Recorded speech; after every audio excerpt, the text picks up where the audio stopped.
Are you talking shift? We are. It's time for the We're Talking Shift podcast. Now. Here to talk shift, Loree Bischoff. We're Talking Shift. Hey, everybody. Welcome to episode 73 of We're Talking Shift, the podcast where I talk shift because I believe that when we feel stuck, when it's time to level up, rise to a challenge, or make any kind of shift, the process must begin with a shift in our thinking. That is the antidote to feeling stuck.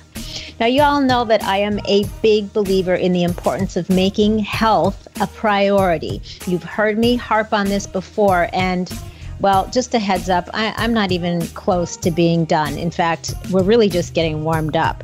So stay tuned. I really believe that we should continually try to improve, or at the very least, maintain some degree of fitness in all areas of our lives. I'm talking emotional fitness, mental fitness, spiritual fitness, and of course, physical fitness. Because, when we feel healthy and fit in all of these areas, we're not only likely to enjoy our lives more, but we're more likely to assign positive meaning to all of our life experiences. I mean, the good ones and even the ones that suck. And we're better equipped to handle and bounce back or recover from the tough challenges that we come up against.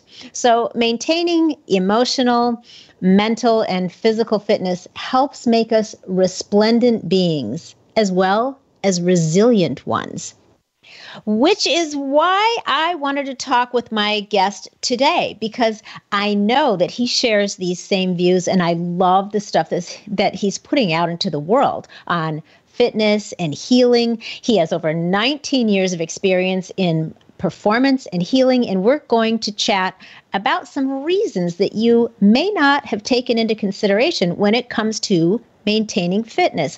I'm also going to ask him to drill into an exercise that I think is just super fascinating. Seriously, you guys, I've never heard anybody else talk about this, and it's something that just about anybody can and should do. So we're going to talk about that too. I hope that's got you curious. All right. Without further ado, ladies and gents, I would like to welcome Dr. Tommy John. Hey there, Dr. Tommy. Hey, Loree. How are you? I'm doing great. How are you? Excellent. So thank you very much for taking some time to hang out with me today. I'm really excited to talk to you, and I've got some fun things that I think we're going to be able to get a really good deep dive into. I can't wait. This will be good. Yeah. So, all right, about a week ago, I saw one of your Instagram posts about physical fitness, and you talked about something that I think is so important and so overlooked that I was really compelled to reach out to you because I think it needs to be talked about more, and that's the less obvious ways that physical fitness affects and impacts our lives. So I would love to begin by having you talk about your beliefs on what being physically fit means and why you think it's important for people to understand this.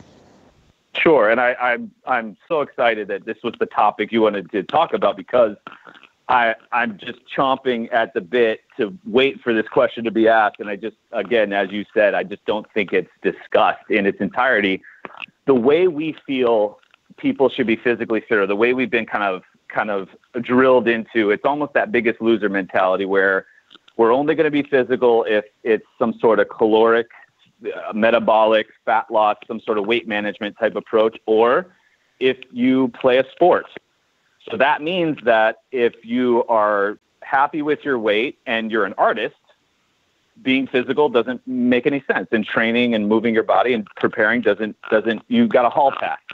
And it's just so far from that because the human being, I mean, as soon as if you go down to the cellular level, there's so much motion going on with the hundreds of thousands of processes in a cell, nutrients passing through membranes, digestion, immune responses, white blood cells taking over a cancer cell. Like there's so much movement going on at the deepest level that as soon as we're born, a baby is just nonstop moving itself to try to prepare for days to come, more advanced things to come. Mm-hmm. And that's really what I'm trying to to get people to kind of honor and respect is that a human being is designed to move, and we move in the world. Our interaction with the world, from a hug to somebody, from pulling a seatbelt across, from steering wheels, getting up and down off of toilets, cooking food, digesting food, holding position as we play an instrument, sitting at the pottery wheel.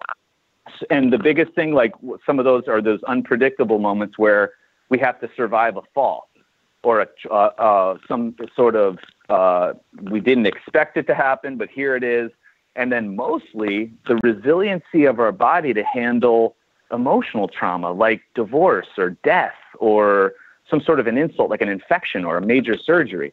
Right. So those are some of the things that we don't think to do that. And we don't think that our body needs to be physically fit to handle and endure those occasions. And that's precisely why I train, and I try to get people to understand why they should as well. Mm-hmm. Yeah, because it isn't just about trying to have a what we have determined in our society anyway to be a perfect body or a beautiful body. It's not just about being lean. It's not just about preventing obesity, which is important, but it's just about so much more. It's like, well, why do you even want those things? Why do you want to be fit? It's more than just, well, because I want to look good. It's more, and it's even more than just I want to feel good. It's about, well, how are you going to be able to competently and confidently just move through your life? And that's what I'm observing on people. And really, I have the gift of, my dad lives in Palm Springs. And so when I go visit him, it is the South Florida of the West Coast. It's where everybody goes to just kind of exist for your last 15, 20 years. And that's it for the most part. I'll just go out. There's not a lot of life. There's not a lot of activity. They're just kind of existing. So when I get out there, it's very much, okay, I'm observing some people that are really, they have these youthful spirits. They have things they want to do, but they're almost imprisoned by their bodies. Yes. And then they'll almost complain. Their daily complaints and their daily energy is spent on what they can't do. And it's frustrating that when I get back home to San Diego, I'm driven because I'm just like, my God, yes, we're all going to get older, but we can decide what level we go out at. For the most part, we can decide how well we're functioning. And there's so much we want to do that it's really kind of, we need to prepare for whatever life's going to bring to us. And all we can do is keep that level of preparation higher than our expected level of life, and then a little higher for some of those unexpected moments. And that's the trade-off. That's the cost. That's the agreement between us and nature or God or whatever you say. But that's our responsibility as far as physical goes. Yeah. And it is a personal responsibility that you're either going to embrace or you're just going to leave it to chance. And if you do that, if you leave it to chance, it's not going to go how you'd like it to go. You're going to devolve if you leave it to chance. Right. Yeah. Right. And that's what I say, like, and I always say intention that was one of my latest podcasts is intention is the biggest driver with that. And people will come in and try to do the check the box kind of a training regimen. And your intention as to why you're doing it is the driver behind it. It's not the exercise selection. It's not the reps. It's not the sets. Those are arbitrary. Those are anything. It's why you're doing it and your intention, because they'll ask me, it's exhausting living your life. And I'm like, but not to me, because my reason why I do all these things, these thousands of brushstrokes through the day, is I'm so freaking grateful that I get to wake up and experience a sunrise, a sunset. I get to taste food. I get to experience people. I get my eyes work. I can read. I can hold a book. I can go on a hike. I can go get things. I can go experience these daily things that people take for granted. I was watching pelicans surf the waves this morning, almost brought to tears by the magnificence that these pelicans were flying in a line. Yeah. But I had to walk myself to you know what I mean? Some of these simple things, there's thousands of these things that I'm just sitting here. Wait, I get to do this stuff. Okay. These are the things I have to put in line so that I get to experience these at the fullest capacity, because it's a gift. Every second is a gift. We won the life lottery, right? And so I'm going to try to Yeah, advantage no, of that. I'm so in alignment with that. Every night when I go to bed, the last thing I'm thinking before I go to sleep is how grateful I am for everything I got to experience that day. Good, bad, or ugly, whatever. I'm grateful for it. And then the first thing when I wake up is being grateful for what to have another day and to get to create something, to get to do something, to just be alive, right? And just to appreciate even what seem like the simplest things. And I love how you mentioned about, intention and I think that's important to talk about too, because people, if they don't understand the importance of getting into that deepest layer of why, because there are layers, and your first responses are typically not the deepest, most compelling layers that are really going to keep you motivated in, doing stuff that maybe you don't really like to do. But I'm like you, I'm thinking about, well, I have an age in mind that I intend to get to. It's a number, and it's a number I picked years ago. I said, this is how old I'm going to be, but I'm only going to let myself get that old if I can do it my way. And that means I got to show up, being physically capable to take care of myself. I want to have all my mental faculties. I want to be, physically able. I don't want to be a burden. I want to have a good quality of life. So that's my, those are my deeper layers of my why I do the stuff I'm doing now, so that I can show up at that age the way I want to show up. You don't wait till you get there. Yeah. I love that you just said that, because I have that number too. I have that number in my head. And again, if I can get there, that's great, but I'm going to do as much as I can to kind of move with the flow of life. And again, that I'll ask it in my office, that why, the more emotional it can be, the more changing it's going to be. Like there's got to be, I get goosebumps daily. Like I come to tears daily. Like I try to experience things on such a feel level that sometimes it's great. And then sometimes at the time I'm like, oh my God, I wish I didn't feel right now, and that's the trade-off, right? Those are the things, but those are opportunities to grow. But again, I think I read something. It was like your emotional state that you train in, a muscle can produce 4 times more force when it's in a positive emotional state. And so we get in these not arguments, but discussions in my office. People are like, why are we listening to this music?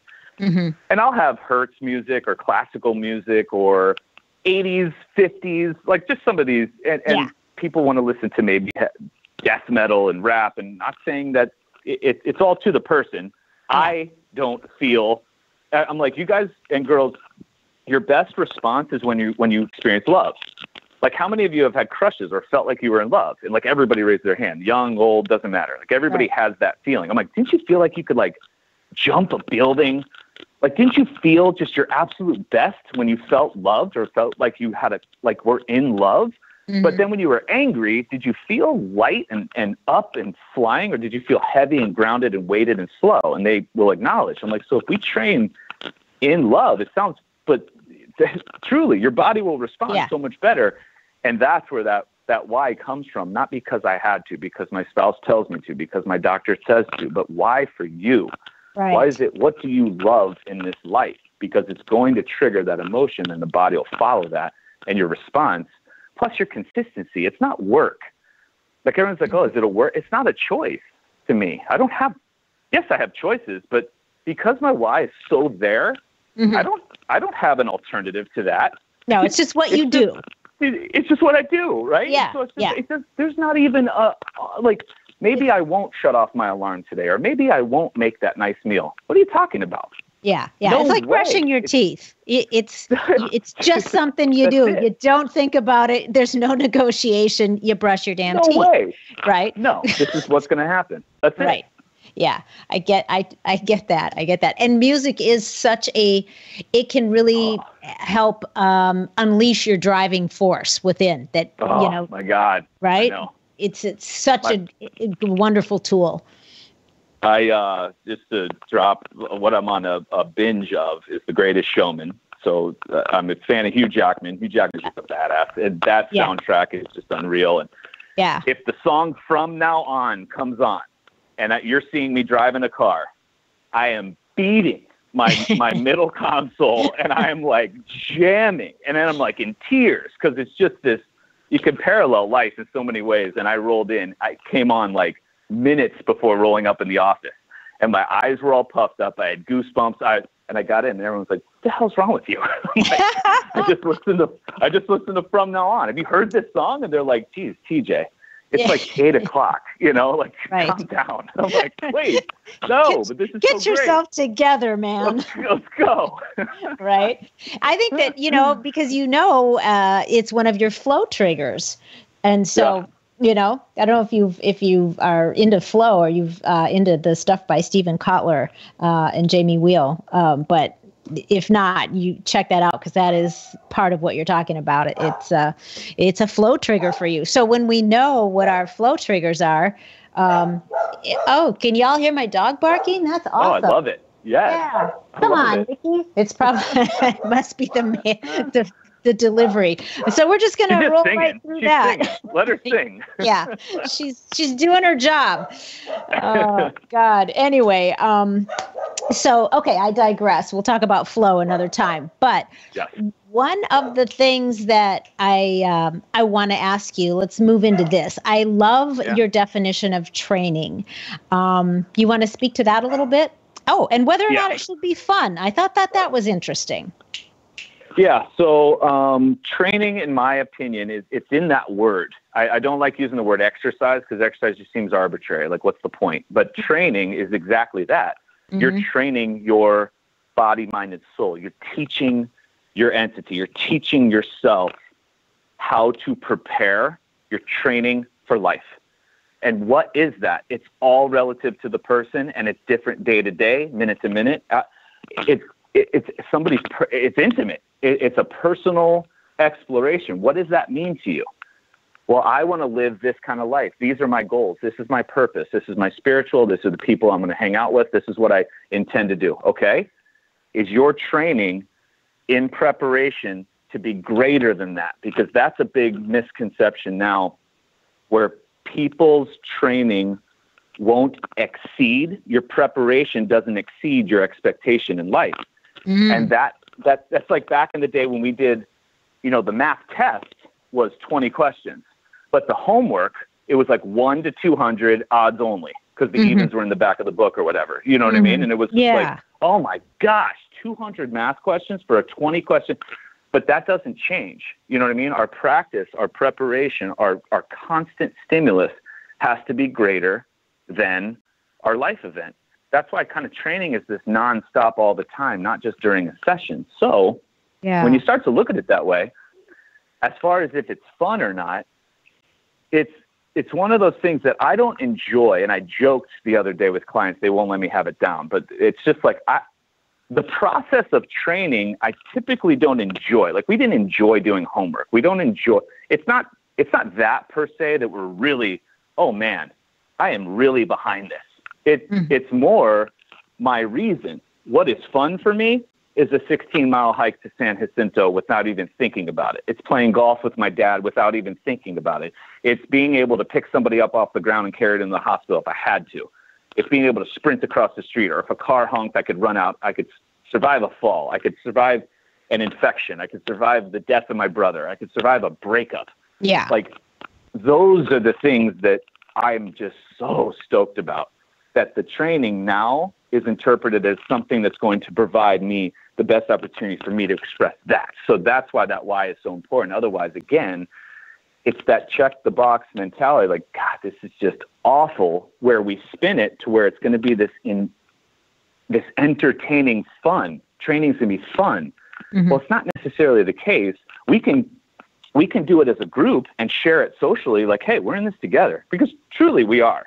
We're all experiencing everything I'm talking about. Nobody's alone in this whole thing. You know? Sure.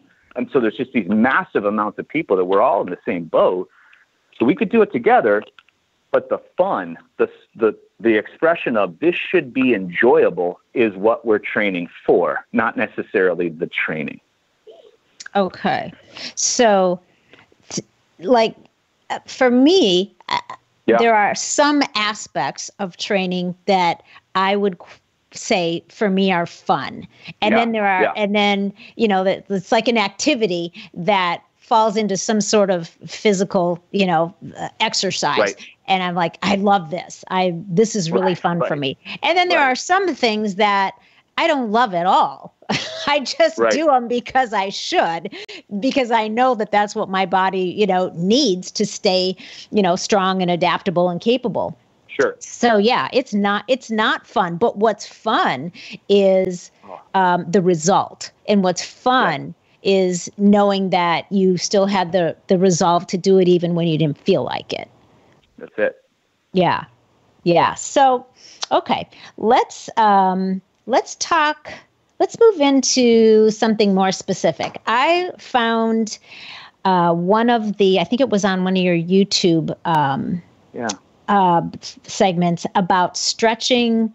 Well, actually about not stretching. So that was very interesting because it was kind of opposite from the norm. So let's drill into that for a minute. So if we think about it, the reason we feel we need to stretch is we sense tightness. We feel that something is tight, locked up, grabbing, and that's where we feel the need to stretch. Well, if we think about what is tightening that muscle, what exactly is locking that muscle down? And it's the brain. The brain is locking the muscle to protect the system.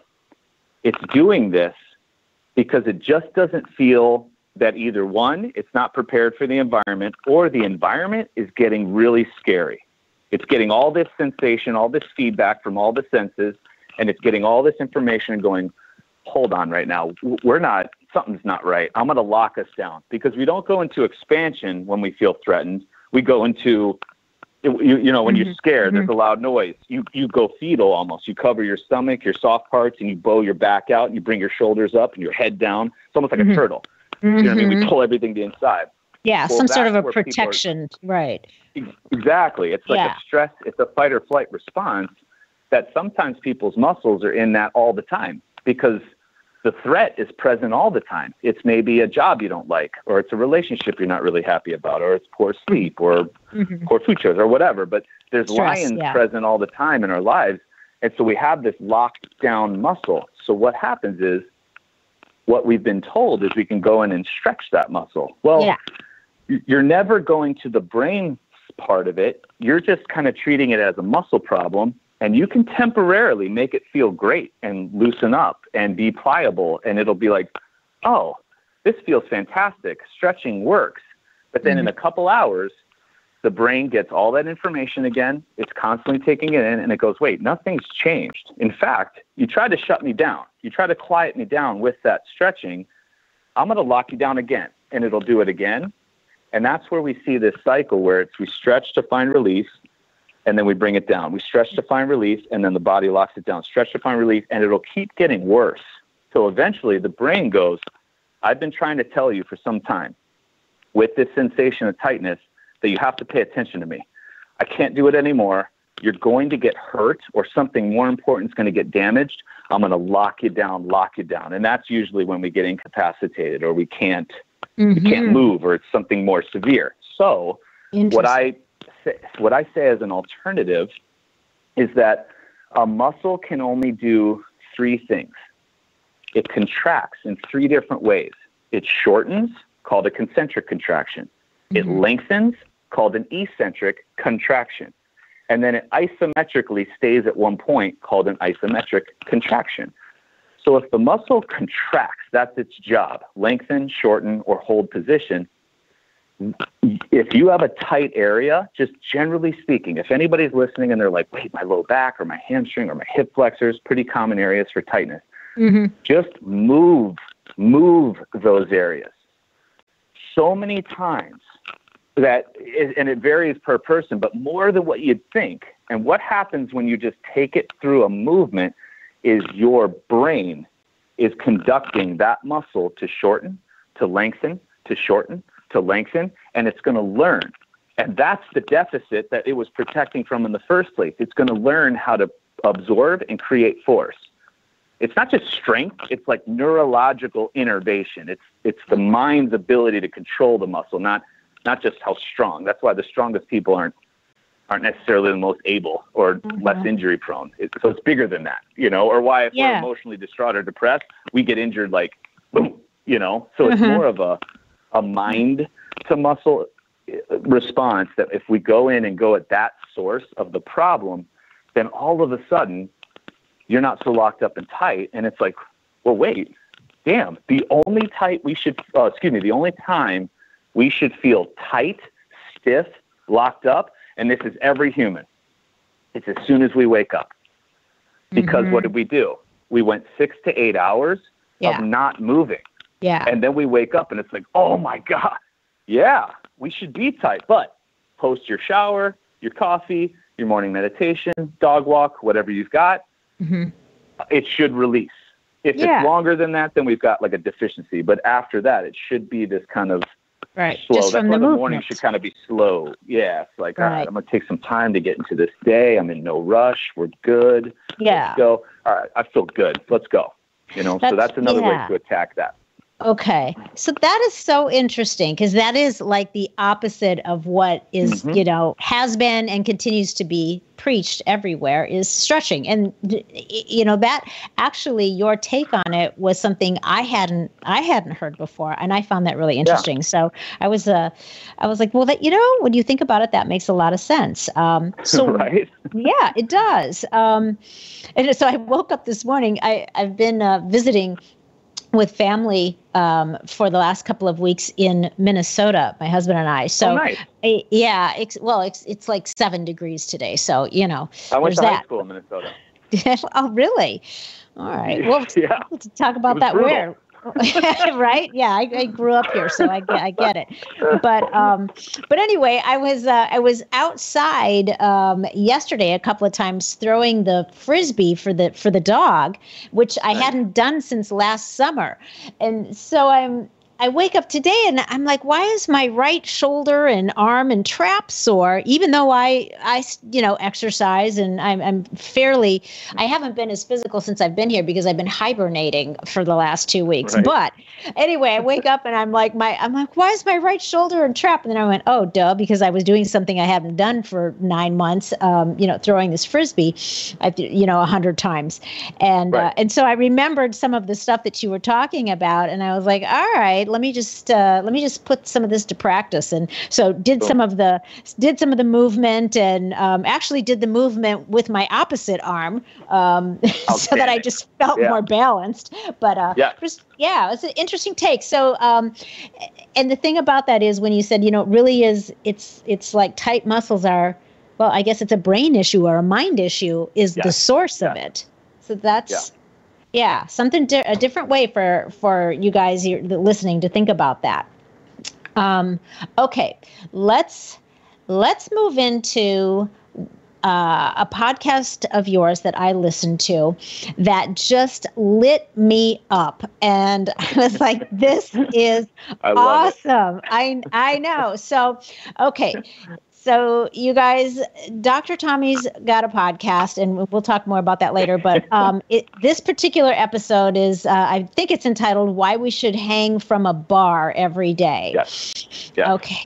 And I was like, well, that caught my attention, and I'm listening to it. And I'm like, well, hell yeah, this is me all day. I mean, here's my fantasy, my dream home gym that's on my vision board, so that at some point, and in my dream home gym, it's big enough to have monkey bars and like those uneven bars that gymnasts swing on. Oh yeah. Right. The uneven bars and then a balance beam, because, when I was a kid, I was the one that was spent hours, swinging on the clothesline poles and on the monkey bars and scrambling up the poles, just to see who could get to the top the fastest. That to me was fun. And even when I step into a gym now, I if I can get away with it and I'm not in anybody's way, I try to just go find a bar I can reach or jump to just hang from for a couple minutes, because to me, it just feels good. It just intuitively feels good. So listening to your podcast, and I had no idea about all of this stuff that you talked about as far as the the data and the studies that show all of the benefits to this. So let's dive into that. Talk to me about the benefits of hanging. So here's one of the coolest things, and I came across this, and this blew my mind I came across this a long time ago, and it was, we have the ability, you don't want to try this, but we have the ability seconds after being born that we can support our body weight from a hang. So we can hang as minute-olds. And the reason it's an innate capacity. We're born with that ability to support our body weight from a hang. Now, they have dove into why is that in our code? Like, why is that there? When did that come in? And they think that when we were born, it's to help us climb up to nurse. It's to help us climb up and hold on to mom. So climbing is a very, very innate physical capacity. And so I thought, I'm like, wow, so we're born with that. Well, that must be something that we should maintain, and that's the people that promote it will think that. Now, here's something else. There's over 4,000 nerve endings in the hands and the feet, really, too. But when you hang from a bar, you're stimulating those endings. Well, the endings have to begin somewhere. And where are they beginning? In the brain. So you're lighting your brain up. And you just said it. You're just like, I feel invigorated. Like I feel, and that's it. Like you're stimulating a part of your body that's so saturated in nerve composition that it's just one of those places that the more we can do, the better. And hanging is one of them. There's also, and this is another fascinating thing for the people that love studies, there are so many studies on grip strength correlated with mortality. So it's literally the stronger your grip, the longer people tend to live. Now, it's not just necessarily length, but quality. And why would that be? There's even doctors that will say, can you open a pickle jar? Like they'll ask that. And I don't know why they eat pickles. Like I guess pickles still come in a jar, but it's like, they'll ask that in their physicals. And somebody will be like, oh, I can't. And even a medical doctor kind of on the other side of the fence will be like, ooh, okay, that's red flag. A shocking red flag. We gotta watch that because there's something coming along now, and we gotta eyeball that. Or now we try to improve that again as long as you can. But there's no population that would be immune to that. It's literally the only exercise. Now here's a couple of the cool things, and this is what I dive into daily because I hang from a bar daily. But it's if you think about it, movement and exercise or training, it's pulled into the brain as a threat. Like when we do an exercise, we're gonna break ourselves down, or we do a training move, we're gonna break ourselves down. We're gonna get tired. There's gonna be some metabolites in the blood that we're gonna sense. There's gonna be sensations of discomfort. It's basically a threat.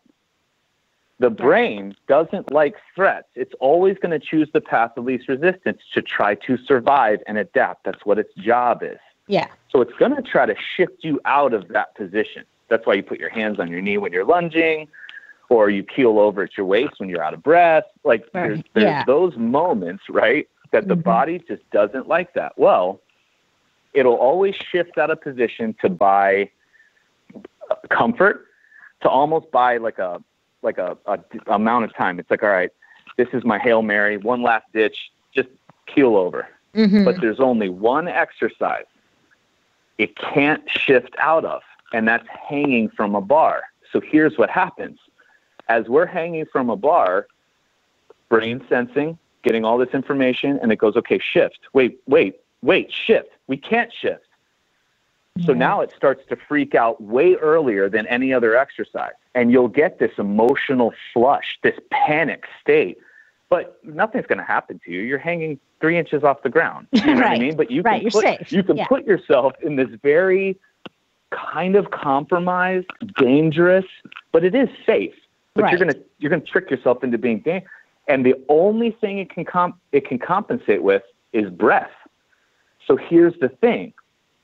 One of the first changes in the stress response when we panic, or you and I have things in our lives that are those lions we were talking about, is our breath changes.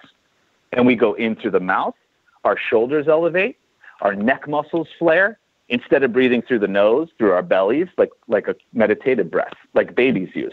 Do you know what I mean? Yeah. So if in the face of the stimulus of hanging, we can stare that stimulus down and control our breath, you just raised your level of adaptation emotionally higher than any training methodic anybody could pose to you. It is one of the ways to just get yourself mentally stronger, which means for those who are kind of addicted to maybe training in another way, your other moves will get better. So if you're trying to do other training moves and you want to enhance those, boom, hang from a bar. I'll have people going through divorces. I'll have people handling, dude, TJ, not a good day today. Not a good day. Okay. Mm-hmm. They'll hang the most on those days because it's almost like a therapy session with themselves. And the output, when they're done, they're like, I mean, it's just this like, this huge wave came over them and they're like, oh my God. So we had brain activation. They stared themselves down. They controlled their breath in the state of stress, in addition to what they were already handling.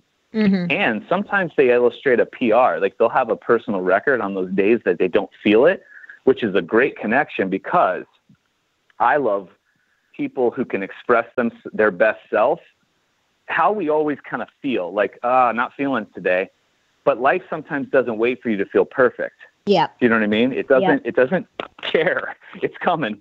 And so if we have the confidence in ourselves, like, wait, I can kind of represent a pretty damn good side of myself, even when I'm not feeling it. Let's go, life. Let's see what you got. I'm going to work with you today. You know what I mean? But the confidence that comes over you. Yeah. And I haven't found it to cross over in any other exercise, but hanging from a bar. That is so interesting because, what happens is as people, is their lifestyle changes or they get less and less active and then it's harder and harder because like you just said, you're like, well, I don't really feel like it today. So, we've let the body start making decisions that our mind should be making. Right. And it sounds like this particular exercise of hanging from a bar almost it's like it helps you let your mind get back in the driver's seat and start telling your body what it's going to do instead of the other way around. I love that. It totally brings you into center. It centers you, and it's first thing in the morning, middle of the afternoon, daybreak, after dinner. Like, it's just one of those things that's always, if you have a bar or some access or tree branch, always, every time you pass it, just go. That's why I say 5 to 7 minutes a day. But for anybody listening who's like, I can't do 5 minutes a day. No. If you've not done anything for 30 years, you do 30 seconds a day for 10 days. And then you do 40 seconds. And then we've got time. You've got time and you can build up. But trying to work up to a total of 5 to 7 minutes throughout the day is a fantastic place to be. I cannot wait to do that, to start that. So before I ask you my next question, what about the benefits? How about people that say, but I have shoulder issues or, what's up with the spine? Let's touch on those real quick, if you don't mind. Yeah. So first of all, to understand it, you can put your arms above your head and hold on to something and just slowly lower and support most of your weight in your feet to where your body weight would be supported maybe 20%, 30% in your arms, hands. So you can slowly determine how much, but still just getting your arms above your head, holding on, gripping, and supporting as much as you're able to tolerate for that time is still very good till you're able to get comfortable to working full body weight. But when the arms are up above, they've proven with imagery that the shoulder lines up to where all the rotator cuff muscles are just this nice line. The capsule opens, everything has space. So even if I've had people with torn labrums, bone spurs, rotator cuff problems. Now, I didn't just jump them up there, but we slowly worked into it. Mm-hmm. And they were able to support full body weight because what they end up finding is the shoulder, it is part of like shoulder therapy. It is the therapy. That is the move. And so we would want to do it. So if you have a hurt shoulder, a compromised shoulder, a frozen shoulder, that's something you want to do even more of. but you progress through on your own pace. And then the other one is just the decompression of the spine, but actively. So you're actively hanging on, that you're lengthening and letting those disc spaces fill up. All the muscles of the spine are holding on to their greatest length. Because again, we're talking about eccentric contraction, that's a lengthening. That's all the way down to your pelvis, like the front of your pubic bone, all the way up to your chin, all the way up to your fingertips. So everything's at this nice lengthened state that if you can then, again, get into your breathing center, you come down. It's just everything is decompressed emotionally to physically. Nice. I love it. I love it. What about, okay, so even then if you are somebody that is, you're compromised in some way so that you can't just go get a bar, hang it in your doorway and start hanging there. But maybe you're in a wheelchair or, something. So there's still ways that you can gently, slowly, easily begin moving in this direction by just even putting your arms over your head and maybe just gripping something. I love that you said that too, because I try to cover all populations, even people in beds. Okay, so here's something you can do. Let's say we're confined to a chair, and it could be in a wheelchair, or you're just on an airplane or at a seminar, and you're stuck in your seat, right? Yeah. Or you're bedridden. And let's remember that Joseph Pilates came up with those springs and pulleys on the reformer for people sick in hospital beds. Because he wanted people training in hospital beds, and then it turned into the reformer. So he absolutely expected people in hospitals to be doing movement because he knew that their healing rates would be better if they moved in those beds. It was a phenomenal breakthrough that I wish hospitals had now. We could take advantage of that. So again, you're in a bed, totally fine. Here's what we can do. You would grip something. So you would hold something, whether it's a cane or a PVC pipe or a broomstick or a towel, and you grip it, and let's take the person sitting in a chair. Yeah. You can take that pipe, extend it overhead, as long as no pain. Always, always, always never past the point of pain. And what you can do is you try to press your arms up actively, trying to reach your hands actively as high as you can to the ceiling. And what you'll do is you will create internally a very, very similar stimulus to what hanging would provide, but you're the driver of it. Okay. And now, Loree, for you and I, who could hang from a bar pain-free, that's one of the more advanced moves. Just throwing this out here, if you ever want to challenge it, okay? So while you're hanging, or if anybody out there, while you guys are hanging, while you're in a dead hang position, you're going to still do the same thing I'm telling people in chairs to do. You're going to try to press your arms up and lift your hands off the bar while you're hanging. So it's almost like you're pressing yourself down, like you're pressing your body down to lengthen even more. And it ramps up even more than what the difficulty was already. So again, the people in the chair doing it this way, you guys kind of got a bonus, because you're doing it the more active way, where a dead hang is just kind of go. You still get the benefits, but I love that as well. I think both populations could benefit. And again, if you're in a bed, try to find some way to stretch out if possible. If not, just whatever you can do. It doesn't matter. Do the best you can with your environment. It's okay. The body's going to adapt to any kind of stimulus that it gets. You just got to stimulate it. So we take the cane, the pole, the broom handle, or the towel, and you just press your arms up, trying to expand your chest, straighten your elbows, open up the shoulders actively. That's the biggest thing, is you creating the action with your mind. I love that. Anyone can do that, even if all you have available is a towel. Everybody's got a towel. That's it. Yeah. What about, so that person that's, maybe bedridden or in a confined to a chair, and they've got their towel or their broomstick. What about breathing? How much of the breath should they be focusing on? What's the, goal there? Yeah. So what's cool about that exercise is that when we expand our rib cage up like that and our arms are tractioned up, our breathing muscles are not only our abdomen and our diaphragm, but it's all these little intercostal muscles on the rib cage. So what's great is that's a great breathing training scenario, is to traction your arms up like that and try to take deep breaths, deep cleansing breaths through your nose if you can. What you'll find, it's very, very extremely difficult to do, but that's part of the training. So again, breathe in through the nose. If you can exhale slower than you inhale, that's really just the key. If you can slow it down, because again, this is going to be interpreted as a stress. This is a threat, but it's one of those threats that's going to help us. And so if we can keep our breath parasympathetic, calm, meaning exhale slower than we inhale in the face of this, even better. I in my book, it's 4-1-8-1 I've heard different patterns to it, but I just love the 4 count in, 1 count hold, 8 count out, 1 count hold. I just love the longer out than in, but sometimes when we count, that can be stressful. Yeah. So do what you can. Just do what you can. Just make it as slow as you can on the way out. That's all. Or, don't even worry about it.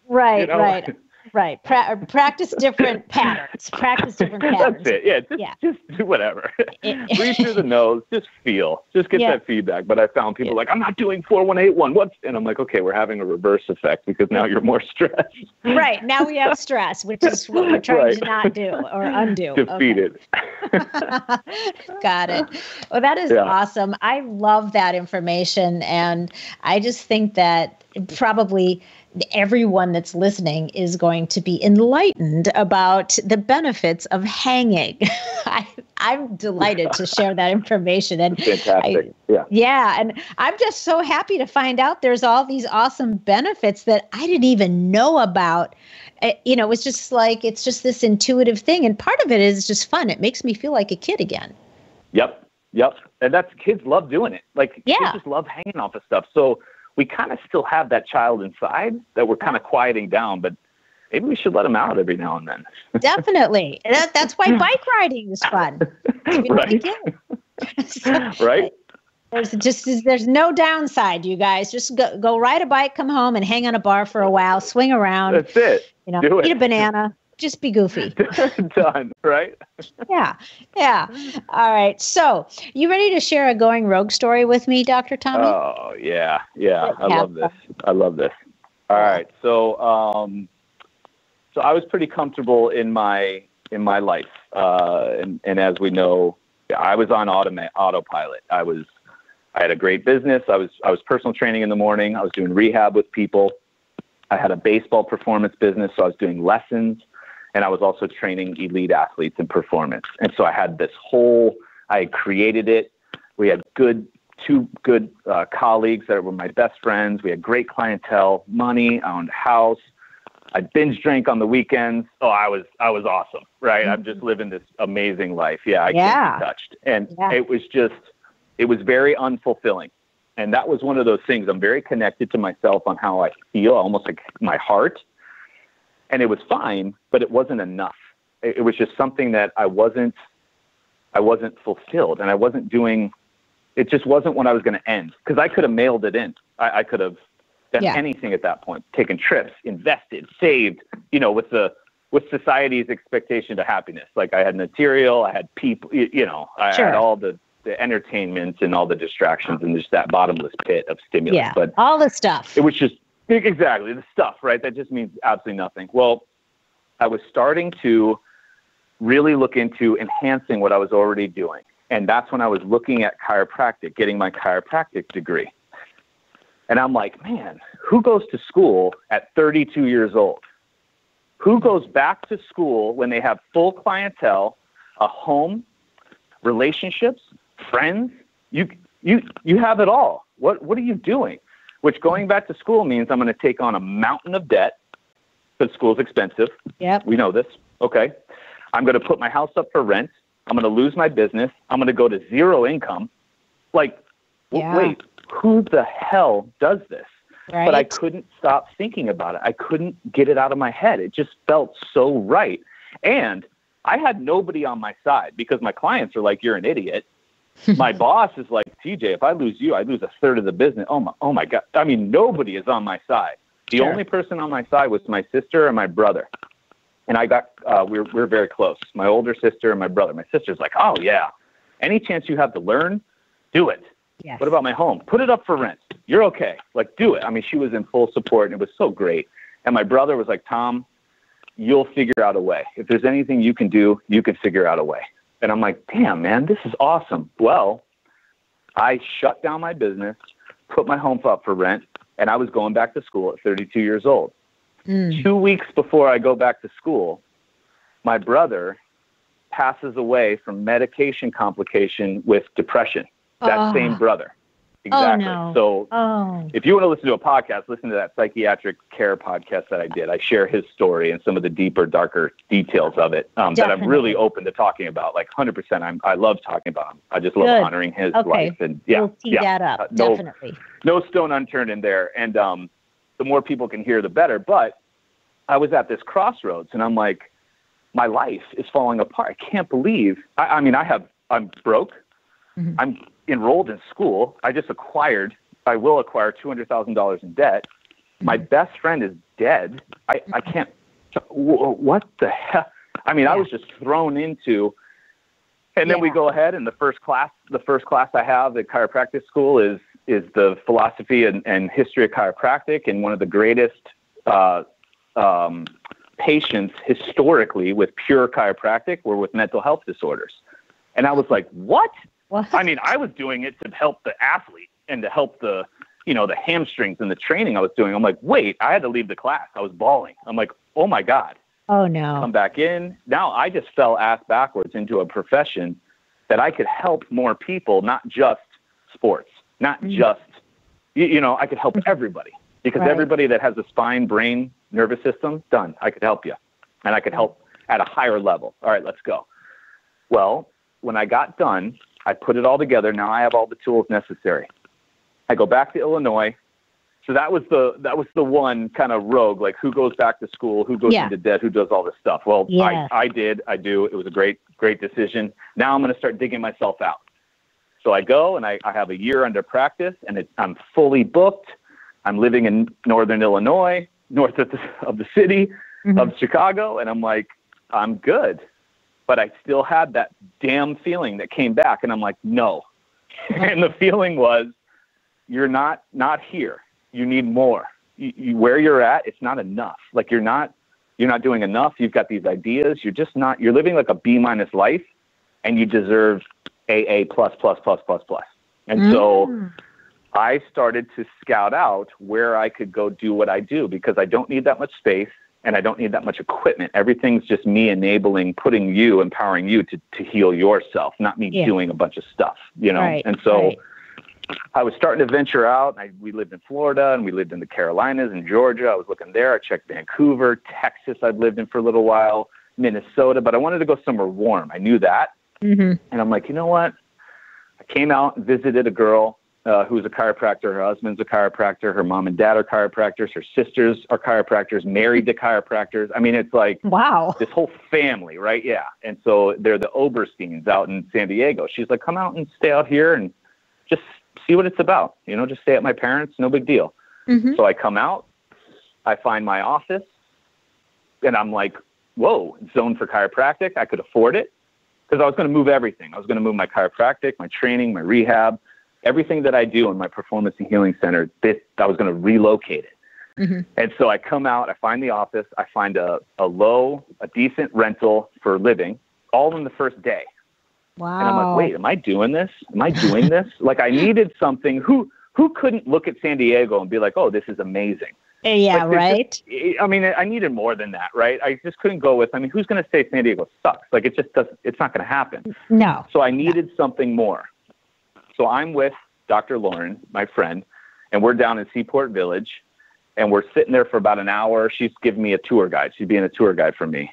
And all of a sudden, after an hour of us talking about, what I'm doing, what I think I'm doing, am I really giving up my practice in Illinois? Am I going to, take all this and come out here and do? She spots a boat. She goes, oh my God, points over my shoulder. And in the harbor is a boat named Tommy John. Oh, no way. Now, hold on, Loree. Wait for it. So I look and I'm like, you've got to be kidding me. I got goosebumps right now every time I tell this story, I have the same reaction.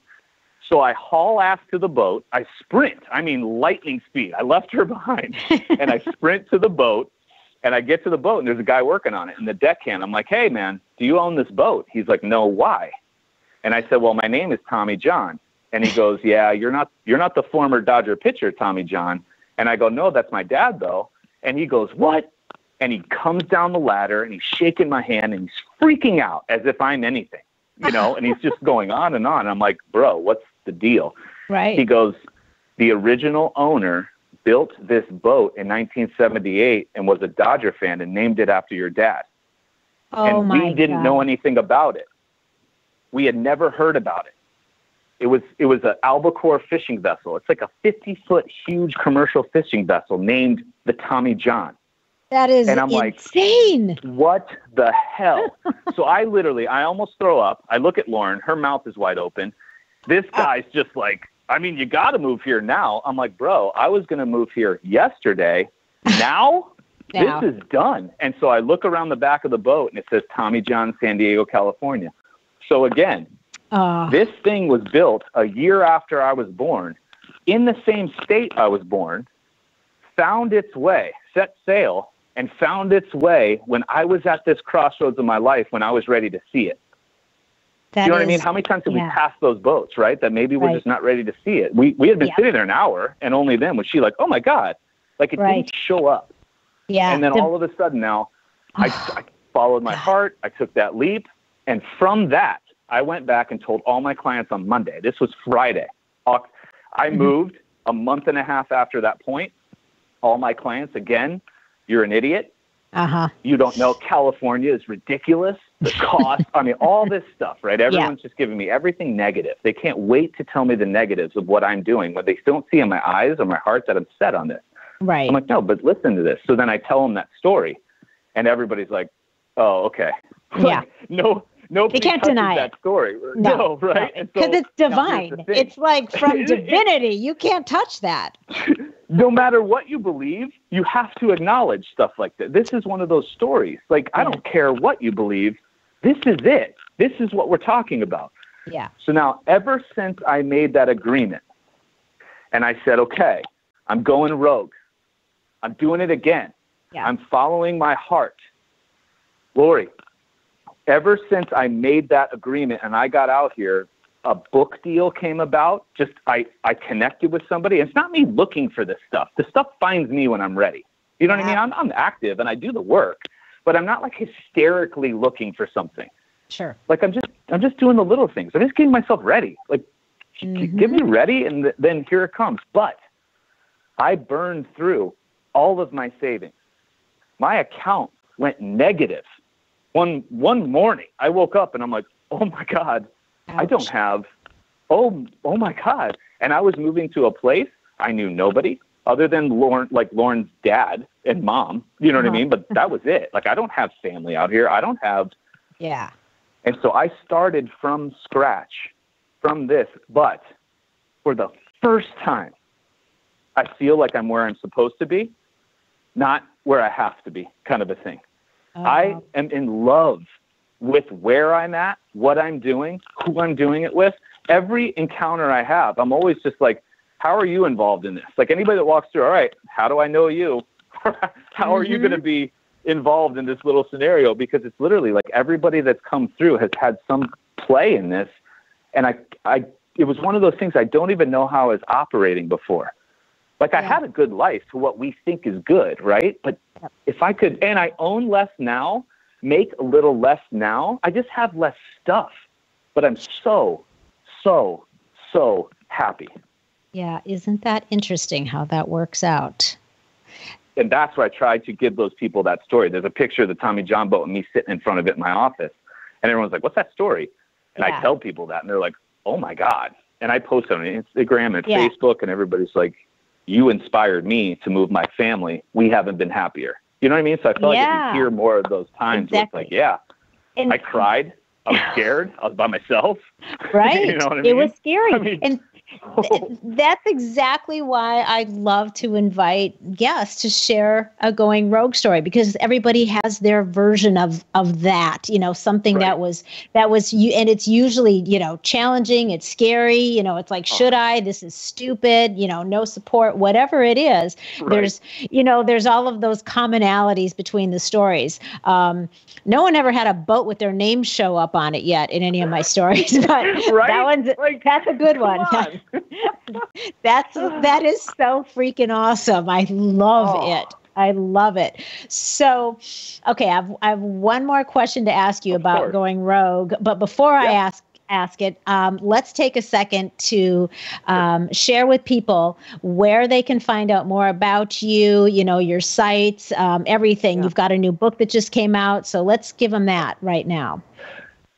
So where you can find me, my website is drtommyjohn.com, so drtommyjohn.com. And from there, you can find all my social media hits, but Instagram is Dr. Tommy John, Twitter is Dr. Tommy John DC, and then Facebook, I have a business page just literally called Dr. Tommy John. YouTube videos, I'm starting to update those. I'm going to start putting up every exercise I do on my practice, I do with myself as a how-to. It's literally just a how-to. There'll be hundreds of those, uploading one a week, but it's the Dr. Tommy John channel. That way you guys can kind of become your own trainers and therapists and gurus and kind of take this thing on yourselves. My book, I just released it in June 2018. It's a survival guide for parents who have youth athletes. It's to help prevent youth sports injuries, but the principles in there are for everybody. They're not just for youth. But it's the book's title is Minimize Injury, Maximize Performance: A Sports Parent Survival Guide, and it's 300 pages, 98 sources. There's recipes, there's tests, there's training plans, there's recovery methods. There's so many things it's just chock full of there. But you can go to don'tcutmykid.com to find that, or on the drtommyjohn.com website. Nice. Perfect. Thank you. That's awesome. And I will also include those sites in the show notes. Awesome. So, so there'll be easy reference for listeners. Okay. Last question. So what would you like to share as far as the value of going rogue? So I think the value of going rogue is something that we're so disconnected with now more than ever, and that's self. And I even think just the name rogue, it's only rogue because the masses are going another way. Yeah. And so in the masses, I mean, let's just be real. It doesn't take much to do any kind of research to see that we're not doing well as a whole. So if the masses are going one way, and we go rogue the other way, you're probably going to be okay. But you might find you will achieve things you never thought possible, or things that you forgot you put on your original vision board. You're like, wait, I did that so long ago. Yeah, and your subconscious was trying to hold on to it, and it brought it. Now it's there. But when you go rogue, or when you go opposite the masses, you got to be prepared that people don't like that. They like that everybody's kind of doing the same thing, and that we could just shut off and follow each other like cattle through a door. Mm-hmm. So when you go the opposite way, the strength you're going to gain and the resiliency you're going to gain in self is huge.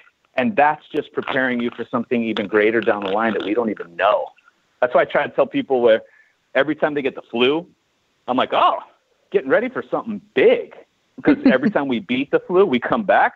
Something down the line, we needed antibodies, or we needed the strength, or we needed the memory. Yeah, we got that. Let's go. Or every fall, or every insult, or every breakup, or it's just getting you ready for some major thing coming down that you might not even know is coming. So I think that's the biggest thing with going rogue. It's just getting back in connection with yourself, who's the ultimate driver in this whole thing, and you being happy. Like, I think we all deserve that. And whatever that means to you, just try not to hurt anybody doing it. Just find leave this place a little better than it was when you came in. And just, that's it. But everybody deserves happiness, and everything along that pathway we're all experiencing with you. But if we all go rogue, that'd be a society I want to see, where we all just flip in 180 and we go the other way. That would be very interesting. Then what would you and I do? Then we got to go like, wait, where do we go now? Yeah, what comes next? What is this? We've got chaos here. Chaos. Right, chaos towards the right way. Wait, what? Yep. Come on. But yeah, we all know from chaos a new order is born. So, who knows? Yep. Who knows? Dr. Tommy, that was awesome. And I am just delighted with everything that you shared today. Thank you so much for all of this time and fabulous information. And I hope that you'll come back, because there is a ton of other stuff that I would love to get into with you. And Loree, I'm glad you reached out, and this was a good sync up. I love what you're doing and your message as well. And so any topics or anything, there's literally nothing I'm too shy to talk about, or anything you feel that listeners could benefit from. I'm game. So yeah, perfect. I love it. Yeah. I love it. Good. Well, I will be in touch soon. And again, Thank you. I'm so grateful. Thank you. Of course. Thank you. Wow. Thank you so much, Dr. Tommy James. That was, I don't know about you guys, but I found that fascinating. I think it was amazing. And what a cool going rogue story. I mean, come on. There's a boat sitting behind him in the water with his name on it.